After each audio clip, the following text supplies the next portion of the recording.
अस्सलाम वालेकुम students, this is me doctor Awais Ahmad. Two girls थी, दोनों फ्रेंड थी। एक की एज थी 19 ईयर्स और दूसरी की एज थी 22 ईयर्स। दोनों ये चाहती थी कि आज रात हम खूब एंजॉय करें। दोनों ने डिसीजन ले लिया कि हमने जाना है एक डांस पार्टी के लिए। दोनों डांस पार्टी के लिए गए रात को मर्सी के साइट पे। वहाँ पे उन्होंने डांस पार्टी में शिरकत की, लेकिन शिरकत करने के बाद उनकी तबीयत अचानक ख़राब हो जाती है। उनको ऐसी फीलिंग्स होते हैं कि हमें चक्कर आ रहा है और हमें डिजीनेस, अनकॉन्शियसनेस, नाज़िया, वोमिटिंग ऐसी फीलिंग्स होती है। तो पुलिस वाले अचानक इस केस को रिपोर्ट कर देते हैं और उनको हॉस्पिटल ले जाते हैं, जो नियर बाई हॉस्पिटल होता है। उनको देखते हुए कुछ लोग ऐसे होते हैं पार्टी में जिनकी तबीयत भी ख़राब हो जाती है और वो भी हॉस्पिटल की तरफ रश कर देते हैं।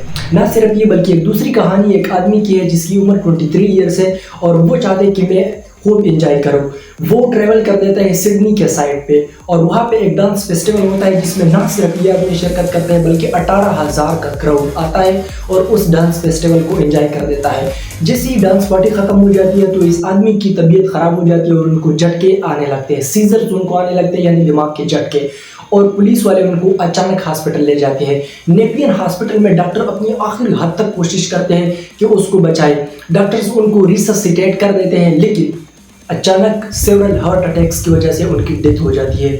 पुलिस वालों से इन्वेस्टिगेशन की जाती है तो वो कहते हैं कि हमें कुछ पता नहीं है कि इस आदमी ने ऐसा क्या जिसकी वजह से इसकी डेथ हो गई। लेकिन हम इतना जानते हैं कि जैसे ही हमने इस आदमी को हॉस्पिटल ले आया तो इसके पॉकेट्स में कुछ ड्रग्स थी और उस ड्रग्स पर कुछ निशानात थी, यानी उस ड्रग्स पे एक लोगो थी और वो लोगो थी हॉर्स हेड की, यानी घोड़े की जो हेड होती है ना, उसकी लोगो उस ड्रग पे लगी हुई थी। और हमारे ख्याल में इस बंदे ने ये गोलियां ली है।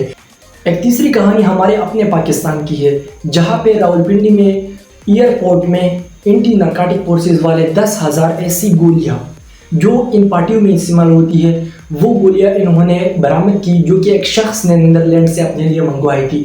10,000 की गोलियां थी तकरीबन। एक चौथी कहानी हमारे लाहौर की है, जहां पे एक डांस पार्टी में कई लोगों ने ये गोलियां ली थी और एक बंदा था जो इन गोलियों की सप्लाई करता था। आखिर ये गोलियां क्या है और लोग इसको क्यों इस्तेमाल करते हैं, क्यों?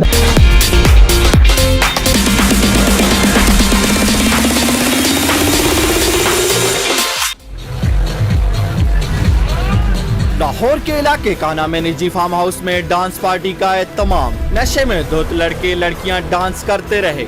ये गोलियां क्या है, इसको सिंपल लैंग्वेज में हम क्लब ड्रग्स भी कहते हैं क्योंकि ये क्लबों में जाने के लिए इस्तेमाल होते हैं। इसको डांस पिल्स भी कहते हैं, यानी डांस की दवाई। पार्टी पिल्स भी इसको कहते हैं क्योंकि पार्टी में जाने के लिए लोग इसको इस्तेमाल कर देते हैं। और जो साइंटिफिक नेम है इस ड्रग का वो है MDMA। एक क्लास ऑफ ड्रग है जो कि लोग यूज़ कर देते हैं रिक्रिएशनल पर्पसेस के लिए, यानी खुशी के लिए, यूफोरिया की कंडीशंस को पैदा करने के लिए, यानी वो कंडीशन जिसमें बंदा विदाउट एनी रीज़न खुश होता है, उस कंडीशन को पैदा करने के लिए लोग ये ड्रग्स लेते हैं। MDMA ड्रग की हिस्ट्री क्या है? एक साइंटिस्ट था 1912 में, वो चाहता था कि मैं कुछ ऐसे ड्रग्स को बनाऊं जो कि एबनॉर्मल ब्लीडिंग को स्टॉप करे। मसलन एक बंदी की इस जगह पे कट लग गई और उसका खून नहीं रुक रहा, तो डॉक्टर ने सोचा कि मैं क्यों ना ऐसी दवाई बना लूं एडवांस, जिसके साइड इफेक्ट भी ना हो और वो इस बहते हुए खून को भी स्टॉप करे। उस ड्रग को डिस्कवर करने के लिए और उसको डेवलप करने के लिए वो रिसर्च कर रहा था, लेकिन दरमियान में से एक ट्विस्ट आ गया और उन्होंने एक और ड्रग इजाद की और वो ड्रग क्या थी? MDMA की। एक और ड्रग उसने डेवलप की थी और वो ड्रग है MDMA। MDMA पे उन्होंने एक्सपेरिमेंट की और उसकी जो एक्सपेरिमेंट थी उसके रिजल्ट में ये जो MDMA की दवाई है ये दो चीज़ों के लिए मैंने वो यूज़ कर सकता था। रिक्रिएशनल पर्पसेस के लिए, यूफोरिया की कंडीशंस पैदा करने के लिए एज अ स्टिमुलेंट वो यूज़ कर सकता था और एज अ हेलोसिनोजेंस वो इसको यूज़ कर सकता था। MDMA की डिस्कवरी के बाद ये ड्रग सिर्फ और सिर्फ पार्टी नाइट्स पे यूज़ होते थे, यानी रेव्स पे। रेव्स वो पार्टी नाइट होती है जहाँ पे सारी रात लोग डांस कर देते हैं, लोग एंजॉय कर देते हैं पूरी रात, ताकि उनकी स्टेमिना खराब ना हो जाए और वो खूब एंजॉय करें। MDMA के ड्रग्स लोग रेव्स पार्टी में यूज़ कर देते हैं, लेकिन टाइम के साथ साथ 1912 से लेकर आज तक ये ड्रग्स कॉमन होती गई और स्ट्रीट्स तक आ गई।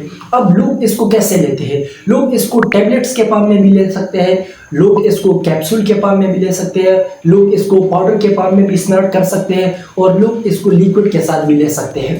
ये ड्रग्स किन नामों से और किन ब्रांड से पहचाने जाते हैं? असल में जो साइंटिफिक नेम है इसका MDMA क्लास है या एक्सटेसी नाम है इसका, या डांस पार्टी या पिल्स पार्टी, आप इसको पार्टी पिल्स इसको आप लोग कह सकते हैं। लेकिन स्ट्रीट में इसके डिफरेंट नेम्स कंपनी वालों ने बनाए हैं। जो लोकल और स्ट्रीट नेम है, हिस्टोरिकली इसके एक्स यानी एक्स के नाम से भी लोग इसको जानते हैं, मोली के नाम से भी लोग इसको जानते हैं, एडम के नाम से भी लोग इसको जानते हैं, ईटीसी के नाम से भी लोग इसको जानते हैं, और डिस्को ड्रग्स यानी डिस्को पार्टीज में और डिस्को डांस करने के लिए लोग इसको इस्तेमाल करते हैं। और एक अच्छा और मोस्ट इंटरेस्टिंग हग ड्रग, यानी इस हग ड्रग इसको इसलिए कहा जाता है कि ये नाइट में इस्तेमाल किया जाता है और बंदे की जो कंडीशन होती है वो ऐसे की होती है कि वो चाहता है कि मैं किसी अपोजिट जेंडर को हक करूं। तो हग ड्रग्स और डिस्को ड्रग्स के नाम से भी ये ड्रग्स जाने जाते हैं। ये ड्रग्स ना सिर्फ स्ट्रीट ड्रग्स है और ना सिर्फ ये ड्रग्स पार्टियों में इस्तेमाल होती है, बल्कि कॉलेज के स्टूडेंट्स भी इसको यूज़ करते हैं। एक रिपोर्ट के मुताबिक यूएस के 2018 सर्वे के मुताबिक 12 के ग्रेजुएट यानी जिन्होंने एपीसी की हो उनके 4% स्टूडेंट्स ये ड्रग अपने लाइफ में किसी स्टेज पे इस्तेमाल करते हैं। यानी 100 में 4% यानी 100 में 4 लोग इस ड्रग के इस्तेमाल के एडिक्टिव बन गए हैं, यानी पार्टी पिल्स या डांस पिल्स को वो इस्तेमाल कर देते हैं। अच्छा, तो कुछ कंट्री ऐसी है जहाँ पे इन पे स्ट्रिक्टली बैन है, यानी आप इसको यूज़ नहीं कर सकते, ना आप उसको अपने साथ क्लिनिक में रख सकते हैं, ना अपने साथ फार्मेसी में रख सकते हैं। लेकिन कुछ कंट्री ऐसी है जिनमें इस पे कोई ख़ास पाबंदी नहीं है। फॉर एग्जांपल हम ले लेते हैं पुर्तगाल को। पुर्तगाल ने 2001 में जितने भी ड्रग्स है उनको डिक्रिमिनलाइज कर दिया, यानी कोई भी ड्रग आप ले सकते हैं, आप क्रिमिनल नहीं होंगे।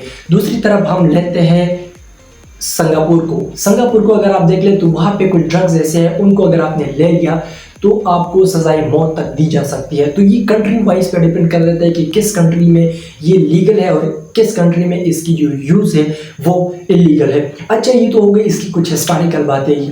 तो इसकी कुछ डेंजरस इफेक्ट्स और ब्रेन के इफेक्ट्स वो मैं आप लोगों के साथ शेयर करता हूँ। सबसे पहली बात यह है कि इसका हमारे ब्रेन पे क्या असरात होते हैं। क्यों ऐसा होता है कि हम बहुत ज़्यादा खुश वाले कंडीशंस, बहुत ज़्यादा प्लेजर वाले कंडीशंस, इमोशनल बॉन्ड फील करते हैं। तो इसके पीछे जो लॉजिक है वो 3 केमिकल्स का है। हमारे ब्रेन में 3 केमिकल सीक्रेट होते हैं।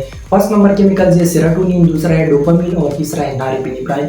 ये तीनों केमिकल्स जिस बंदे को लव हो जाता है, इश्क हो जाता है, उसके माइंड में भी रिलीज होते हैं। उसके माइंड में इन तीनों का रिलीज होता है, इसी वजह से उनको इमोशनल अटैचमेंट और लव वाले फीलिंग्स आते हैं। सेम जो एमडीएमए वाले ड्रग्स है वो ये कंडीशंस पैदा कर देते हैं। तो अगर आपने सेरोटोनिन ले लिया तो सेरोटोनिन के क्या असरात होते हैं। सेरोटोनिन हमारा मूड स्टेबलाइजर है, इससे बंदे की मूड अच्छी हो जाती है, यानी हमारे स्लीप का जो डेली रूटीन होता है वो भी इससे इम्प्रूव हो जाता है सेरोटोनिन की वजह से। सेरोटोनिन की वजह से बंदे की मेमोरी भी अच्छी हो जाती है, बंदे की थॉट भी स्टेबल हो जाते हैं और बंदा काफ़ी अच्छा फील कर देता है। डोपामिन की बात करते हैं तो डोपामिन एक रिवार्ड वाला केमिकल है, ये यानी ये हमें रिवार्ड देता है। बंदा चाहता है कि मैं नेक्स्ट टाइम भी ये एक्टिविटी परफॉर्म करूं क्योंकि इससे मुझे एक अच्छा रिवार्ड मिलता है। दूसरा जो डोपामिन होता है ये हमारे एनर्जी को बूस्ट अप कर देता है। और तीसरा जो केमिकल है वो नॉरएपिनेफ्राइन का है।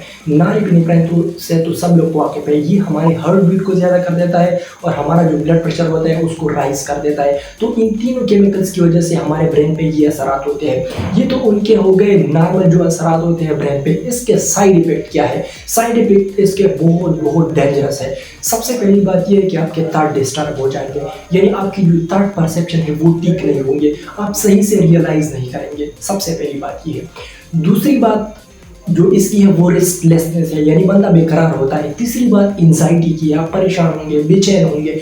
चौथी बात जो है वो हेडेक की है, यानी आपको शदीद और सिवियर हेडेक होगा। और इसके साथ साथ आपको डिप्रेशन हो सकता है। डिप्रेशन के साथ साथ आप अपने जो टीथ होते हैं उसको ग्राइंड करेंगे, इसको ऐसे क्लेंच करेंगे और मसल्स आपके जो होंगे वो इंतहाई टाइट होंगे। तो इसके बहुत डेंजर साइड इफेक्ट है। और आपका जो ब्लड प्रेशर होगा वो भी मतलब ये हाइपरटेंशन काज करता है, आपका ब्लड प्रेशर भी बहुत हाई होगा।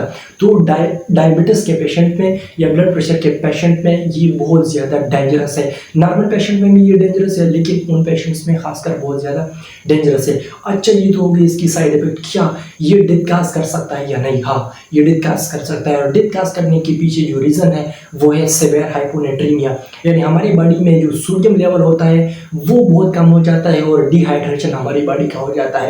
क्योंकि सारी रात बंदा डांस कर देता है तो उसकी वजह से उसका सोडियम लेवल भी गिर जाता है और डिहाइड्रेटेड भी हो जाते हैं। तो सिवियर डिहाइड्रेशन और हाइपोनेट्रीमिया की वजह से उसको हार्ट अटैक भी हो सकता है, उसको कामा भी हो सकता है और उनको मामूली सा अनकॉन्शियस फीलिंग भी हो सकती है। तो ये तो हो गई इसकी जो साइड इफेक्ट है वो मैंने आपको बता दिया।